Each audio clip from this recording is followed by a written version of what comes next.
My name is Sarah, and this is the account of the worst night I've ever experienced. It seemed like an ordinary evening at first, or at least that's what I thought. The streets outside were quiet, illuminated by streetlights that stretched long, thin shadows across the ground. The low hum of cars could be heard faintly in the distance, but the atmosphere was largely peaceful. My small, one-bedroom apartment felt warm and inviting, and I went about my usual nighttime routine without giving it a second thought.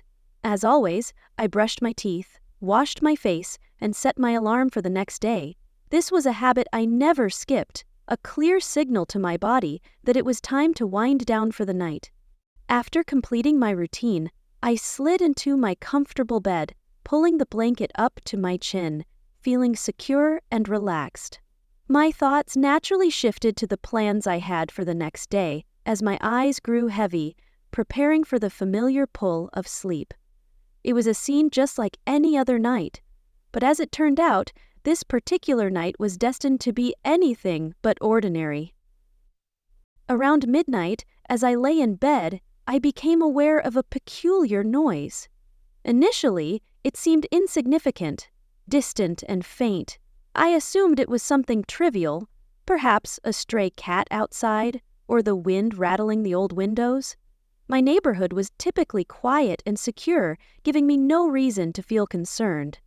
In the past, I'd heard little noises like this, and they never meant anything alarming, but this sound stood apart from the usual nighttime hums. It wasn't loud, but it persisted, a steady, subtle noise, as though something or someone was moving slowly nearby. I tried to dismiss it, reasoning with myself that it was likely nothing to worry about. I even entertained the idea that I might have been imagining it due to how tired I was. But no matter how hard I tried to block it out, the sound continued. It was soft, almost like a faint crunch, similar to the sound of footsteps. The longer I listened, the more convinced I became that it wasn't just the wind or some random animal. The sound was too consistent, too deliberate, as though someone was walking slowly, step by step, right outside my front door, trying to remain unnoticed.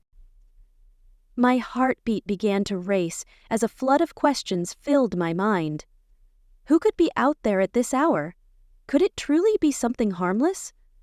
I didn't want to overreact, but the sound made me increasingly uneasy. Every few moments, the crunching would pause briefly, only to resume again, as if whoever or whatever it was drawing closer. The silence inside my apartment became deafening, amplifying the sound outside. The usual hum of my fan wasn't enough to drown it out, and the quietness of my surroundings suddenly felt heavy. Lying there, completely still, I strained to hear any other noises. My eyes darted nervously around the dark room.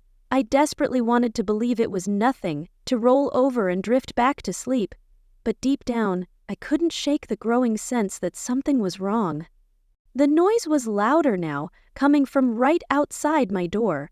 It sounded like deliberate steps, crunching on the gravel path leading to my front steps. My body stiffened with fear, and I gripped the blanket tightly, the sound now consuming all my attention. I was frozen in place, torn between the urge to get up and investigate, and the hope that if I stayed hidden, the noise might simply go away.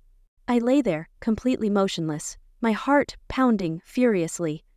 My mind tried to rationalize the sound, telling me it was probably just the wind or some other harmless source. Yet, the uneasy feeling in my chest wouldn't leave. Then, I heard it, the unmistakable creak of my front gate being forced open. The sound was sharp and familiar. The gate always groaned when pushed through hard. My chest tightened as a wave of fear surged through me. Who would come to my house at this hour? The sound was far too close for comfort, and my mind spun with terrifying possibilities. My throat felt tight, and my hands trembled as I gripped the blanket, unwilling to move but desperate to understand what was happening. What if someone was trying to break in? Could it be a random stranger, or was it something far worse? I slowly sat up in bed, careful not to make a sound. Each movement felt painfully slow, as if time had slowed to match my racing thoughts. My ears strained to pick up any other noises. The darkness in my room seemed to amplify the sounds from outside, making them feel closer and more menacing. My heart was pounding so hard that I feared whoever was outside might hear it. The creaking sound of the gate faded, replaced by soft shuffling noises, footsteps edging closer to the house. My breathing became shallow as I listened intently, trying to piece together what was happening. Whoever was out there wasn't simply passing by, they were heading directly toward my home. And then I heard voices, low, hushed, and undeniably male. A chill ran down my spine as fear gripped me tighter. The murmurs were quiet, but their intent was clear. Whoever was outside had a purpose, and it wasn't harmless. My heart raced as I reached for my phone on the bedside table. My hands were shaking so violently that I almost dropped it. I fumbled with the screen, desperately trying to dial the emergency number. Every moment felt like an eternity as I struggled with my trembling fingers, my mind screaming at me to move faster. Just as I managed to press the number, a loud crash shattered the stillness. The front door burst open with such force that the walls rattled. My breath caught in my throat as my phone slipped from my hands, landing on the carpet with a soft thud, barely audible in the chaos. Panic surged through me in an overwhelming wave. My thoughts blurred as I sat frozen in terror. Heavy, fast footsteps echoed through the apartment, drawing closer to my bedroom. They were inside. I wanted to run, to scream, to do anything, but there was no time. I was trapped, paralyzed by fear as my mind spiraled, unable to comprehend what was happening. In that moment, I did the only thing I could think of. I hid. I threw myself under the bed, my heart thundering so loudly that I feared they might hear it. Every muscle in my body was tense as I pressed myself against the cold floor, silently begging and hoping they wouldn't find me. The sound of approaching footsteps grew louder, and all I could do was hold my breath, terrified of what might come next. I scrambled beneath the bed, my heart racing wildly, holding my breath as the noise became deafening, each step echoing like a drumbeat in my ears. 3 pairs of heavy boots stormed into the room with a purposeful, unrelenting stride. Through the narrow gap between the floor and the bed, I could make out their footwear. Dark, ominous, and foreboding. My body felt like a stone, completely immobilized by fear, as I lay there with my heart pounding in my chest. The intruders moved swiftly, their voices low but sharp, barking commands at one another. They yanked open my drawers, carelessly tossing my clothes and belongings onto the floor. Each thud of my things hitting the ground made me flinch. Before I could react, a hand shot under the bed and grabbed me with an iron grip. I screamed as panic surged through my veins, kicking and thrashing desperately to free myself. The fear was overwhelming, and my heart pounded so fiercely that I thought it might burst. Each beat echoed the sheer terror consuming me.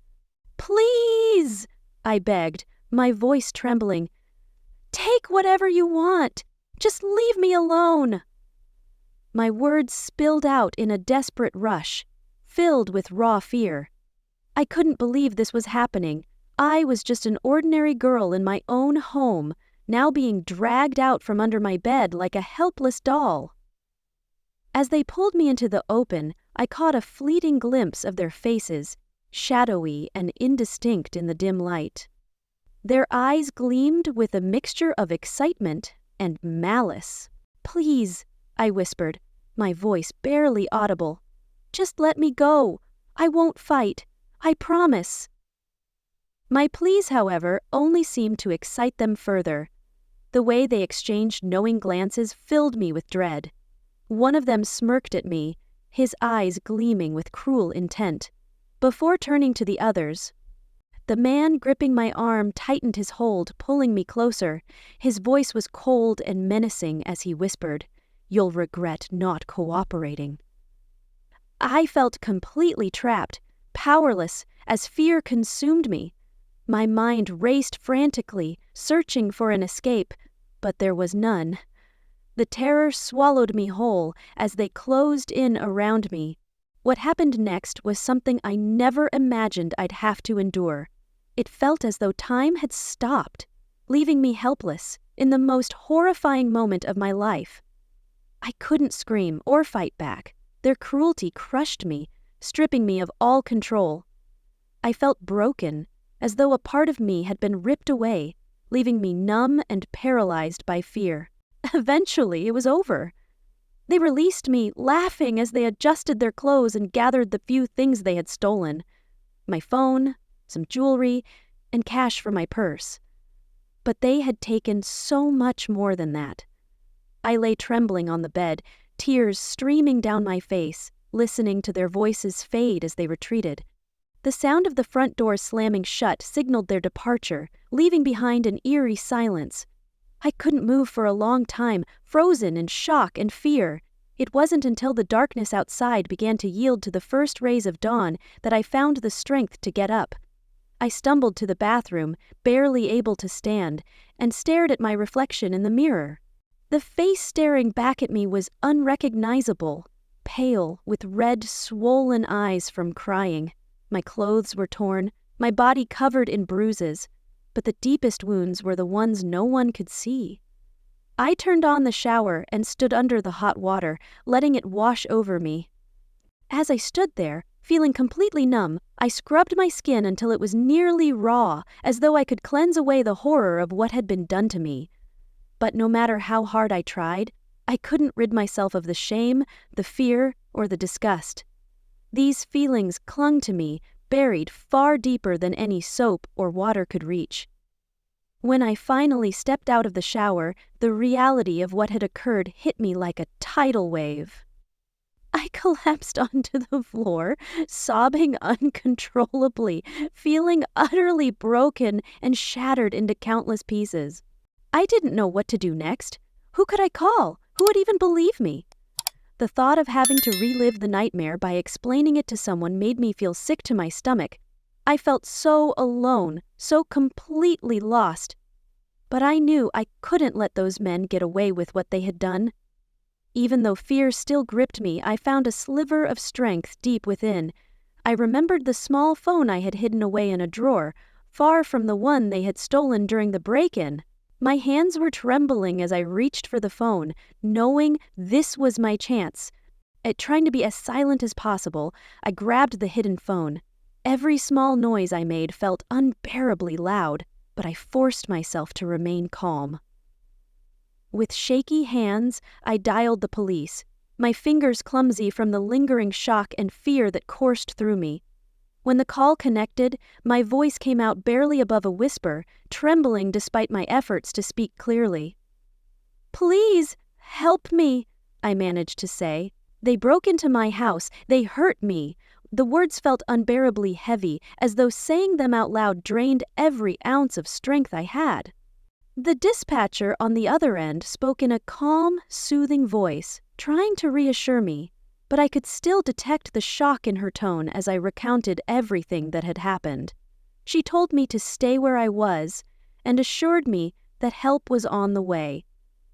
Still, every second felt like an eternity as I clutched the phone tightly, my heart pounding as I waited. Within minutes, an officer arrived, soon followed by detectives. They were kind, but the questions they asked made me feel raw and exposed. Every detail I gave felt like I was being torn apart piece by piece. I did my best to answer their questions, but my thoughts were foggy, and parts of the night already felt hazy, blurred by fear and adrenaline. After the police left, I was alone again in the wreckage of what used to be my safe haven. Every corner and shadow in the house seemed to echo with memories of that night. I couldn't eat, couldn't sleep. Whenever I closed my eyes, their faces and voices came rushing back, trapping me in a loop of what they had done. But as days turned into weeks, something began to change inside me. The pain and fear remained, but beneath them, I felt something else. A spark of anger. They hadn't just taken my possessions, they had stolen my safety, my peace, and my dignity. I couldn't let them walk away unpunished. Fueled by that anger, I decided to fight. That determination grew stronger each day, giving me the will to get out of bed, to shower, to put on clothes, and to face the world again. It wasn't easy. Every time I stepped outside, I felt as though everyone could see what had happened to me, like there was a neon sign over my head screaming, "Victim!" But our recovery was not over until Emma met us again. I committed to following up with the police every day. At first, I felt like just another case in an endless queue, the system seeming slow and indifferent to the pain I carried. But I wouldn't let this slip away like it was nothing. I needed justice. I had given the detectives every detail I could recall, their appearances, their voices, even the faint smell of cigarette smoke lingering on one of them. But those memories were blurred by the terror I'd felt in those moments. Weeks passed, and my life felt like an endless cycle of waiting. Waiting for a call, for updates, for anything that might make me feel safe again. My nights were haunted by nightmares, my sleep broken by memories of those men. But slowly, I started regaining control. I forced myself to return to work, even though every day felt like a struggle to keep functioning. My coworkers were supportive, though I didn't share the full story. I wasn't ready to speak it aloud. Saying it felt like it would make the trauma even more real. One afternoon, I received a call from the detective handling my case. They had found a lead. Security footage from a nearby gas station. It showed 3 men matching my descriptions, stopping to refuel a car shortly after the break-in. It wasn't much, but it was something. Using the footage, the police were able to trace the car, eventually identifying the men. When I heard their names, my stomach churned. I didn't know them personally, but they weren't strangers to the community. They had histories of petty crimes, though nothing like the horror they had inflicted on me. The day they were arrested felt like a small victory. For the first time in weeks, the suffocating fear in my chest eased slightly. Months later, the trial began. By then, I had started therapy, a process that was excruciating but necessary. Talking to someone about the weight of what had happened helped me realize that the blame didn't lie with me, no matter how many times I replayed that night in my head. Those men had made their choices, and they alone were responsible for their actions. Facing them in court was one of the hardest things I've ever done. Listening to the details of that night spoken aloud was like living through it again. But this time, I was stronger. I wasn't the terrified woman hiding under her bed anymore. I was standing up for myself, demanding justice. I gave my testimony, my voice shaky at first, but growing steadier as I told my story. I looked each of them in the eye, refusing to let them see the fear they had once planted inside me. The trial felt endless, with each day dragging on through new evidence, witnesses, and legal jargon that made my head spin. But at last, the verdict was read. Guilty. The relief that washed over me was overwhelming. It didn't erase the pain of what they had done, but it brought closure and allowed me to begin healing. Life after the trial wasn't the same. I wasn't the same person I had been before that night. I carried scars, some visible, some hidden deep inside, but I was learning to live with them. I wasn't defined by what happened. I was more than that night of terror. With time, I found strength in sharing my story, letting others know that no matter how dark things seem, there is always a way forward. I refused to let those men's violence define me. I was still here, still standing. Most importantly, I was no longer just a victim. I was a survivor.